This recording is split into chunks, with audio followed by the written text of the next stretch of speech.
Sin kasi busy siya. Kaya ngayon third wheel na naman si Sophia. Lonely ka na naman, te. O, te. Distansya, te, ha? Baka dumikit-dikit ka na naman kay Bobby. Pumakaasta ka, parang ikaw yung asawa. Ano pinagsasabi mo, te? Parang kapatid lang naman tuwing ko sa kanya. Parang kuya, parang si Kenan lang. Dito na kami sa Mall!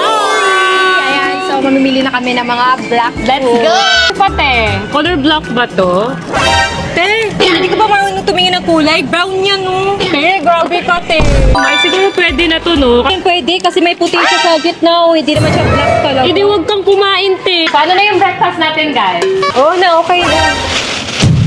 Mamaya, ako inaano sa kamay, ha? Ano, lumalaban ka na? Ay, talaga, te. Aray ko.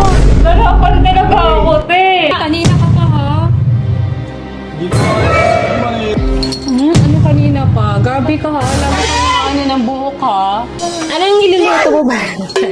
Ano lang? Te, distansya o ambulansya? Ay, nagbibiro lang ako. Pinagtitipan ko lang kayo. Joke-joke lang. Hindi, Wow, te. matikim nga. Gutom na gutom ako. Bawal.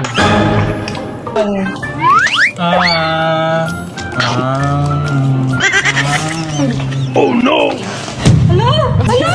Lang namin, guys, is magluluto muna kami netong gulaman. Tapos lalagyan natin siya ng milk. Parang ano. Ang ginagawa mo, doon yun ilalagay sa pinakuluan. Wala ka talagang alam sa pagluluto. Oh no! Aray! Susubo ko kayo kay Sin! Kayo na magluto! To, Sophia, may tutong pa. Ano to? Kain na tayo! Tutong? Na, tutong na yan. Dapat pinakain yan, ha? Ganyan. Daw. So ngayon, Ay, ako nito ah. ang gamot na yun. Gusto mo ipasapa kita kay Sin? Bawal yan. Bawal.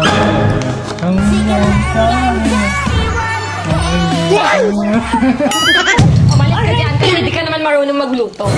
Aga! Aray ko! Ayoko na nga! Kainis naman!